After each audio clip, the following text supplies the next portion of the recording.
Hello everyone, जैसे कि आप लोगों को पता है कि यूपी स्कॉलरशिप में 2024-25 सेशन वाले बच्चों के लिए अनाउंसमेंट कर दिया गया है कि उनका पैसा कब आएगा। राइट, अब इसमें आपको कुछ काम पहले से क्लियर करने होंगे। अब सभी कॉलेज वाले भी अपने स्टूडेंट्स को नोटिस भेज रहे हैं, ऑफिशियल नोटिस आपको पता है स्कॉलरशिप के साइट पर आ गया। अब उसके बाद से कॉलेज वाले भी जो है बच्चों को सेंड कर रहे हैं, उस पर भी बात करेंगे। और साथ साथ 24-25 वाले बच्चों से अगर कुछ मिस्टेक हुआ है तो क्या उनका करेक्शन हो पाएगा, इस पर भी बातें होंगी। सो फ्रेंड्स, चैनल पर पहली बार विजिट कर रहे हो तो चैनल को सब्सक्राइब कर लेना, बेल आइकन को हिट कर देना। यहाँ पर आप लोगों को यूपी स्कॉलरशिप से रिलेटेड हर इंफॉर्मेशन दी जाती है। देखिए 24-25 को लेकर के अगर हम बात कर लेते हैं तो दो तीन चीजें एकदम क्लियर आप लोग समझ करके चलिए कि यहां पर अगर आपसे किसी तरह का कोई मिस्टेक हुआ है तो करेक्शन के लिए कोई डेट कुछ भी नहीं दिया गया था, और पहले ही बोला गया था क्योंकि आप लोगों का कोई भी करेक्शन के लिए डेट नहीं होगा तो किसी तरह का भी मिस्टेक आप ना करें। अब जैसे कि कल एक स्टूडेंट ने कॉल किया और उसने बोला कि मैम मेरे स्टेटस में जो है वो शो हो रहा है मार्क्स मिसमैच, ठीक है, हाई स्कूल मार्क्स मिसमैच ऐसा है, तो इसको मैं कैसे सही करूं।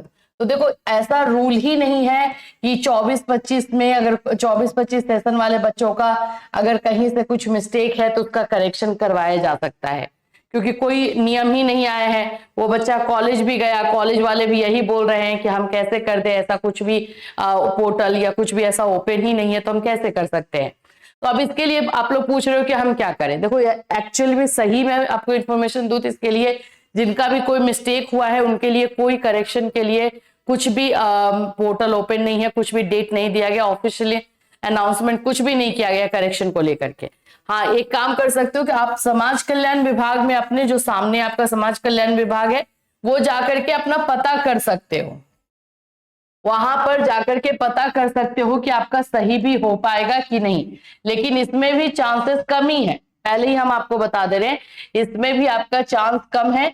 लेकिन जो बच्चे जाना चाहते हैं वो यहीं जाकर के अपना एक बार चेक कर सकते हैं करेक्शन को लेकर के। ठीक, पैसा कब आएगा इसको लेके ऑफिशियल अनाउंसमेंट आया था कल, हमने आपको बता ही दिया है। ये कॉलेज की तरफ से बच्चों को नोटिस भेजा गया है, अवध यूनिवर्सिटी की तरफ से भेजा जाता है, और इसमें लिखा हुआ वित्तीय वर्ष 24-25 में दसमोत्तर कक्षाओं में अध्ययनरत वंचित समस्त वर्गों के लिए, ठीक है, सूचित किया जाता है कि उनकी छात्रवृत्ति की धनराशि 16 मार्च को तथा वित्तीय वर्ष 25-26 में दसमोत्तर कक्षाओं में अध्ययनरत समस्त वर्गों के छात्रों को छात्रवृत्ति की धनराशि 18 मार्च से उनके बैंक खातों में भेज दी जाएगी।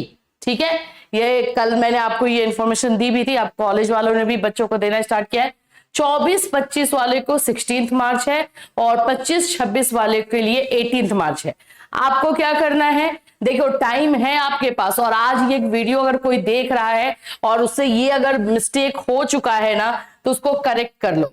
मान लो कि बैंक अकाउंट आपका भाई एनपीसीआई मैपिंग होना चाहिए, अगर आपने नहीं किया है, आपसे छूट गया है, या आपने वो अकाउंट दे दिया जो एनपीसीआई मैपिंग नहीं है, तो उसको आज के आज सुधार लो, क्योंकि टाइम है, अभी सुधर जाएगा।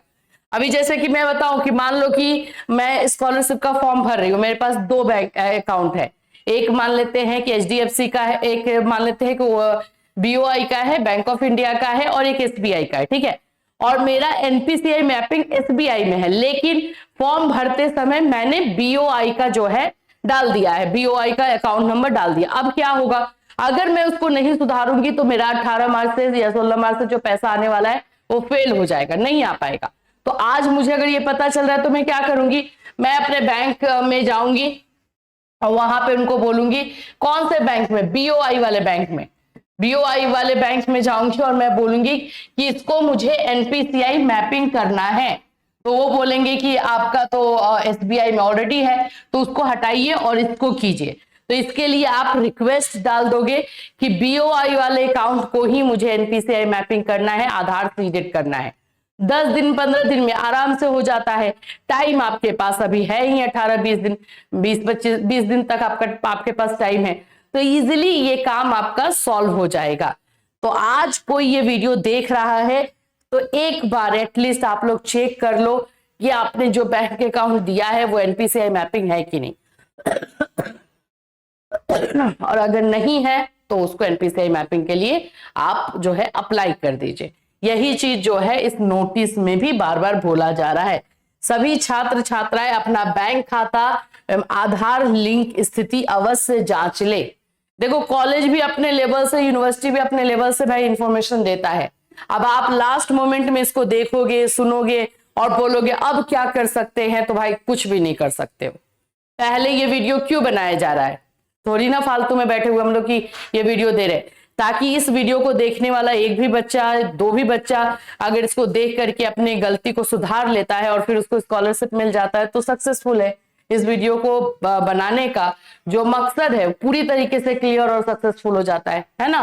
तो यही चीज आपको भी करनी है और आप अपने फ्रेंड्स के साथ भी शेयर करना, चलो वीडियो नहीं शेयर करना है लेकिन इंफॉर्मेशन शेयर कर देना कि भाई तुमने स्कॉलरशिप का फॉर्म भरा है, एक बार तुम भी एनपीसीआई मैपिंग चेक कर लो। अगर ऑनलाइन नहीं चेक कर पा रहे हो तो बैंक में चले जाओ, वहां से जाकर के कर लो। सिंपल चीज है और कुछ नहीं है, ठीक है। तो ये चीजें आप लोग को जल्द से जल्द कर लेनी है और वेट करना है 16 और 18 मार्च के लिए।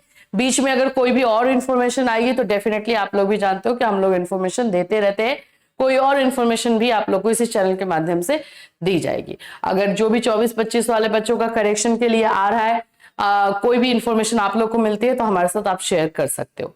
फिर मिलूंगी, चिल देन टेक केयर।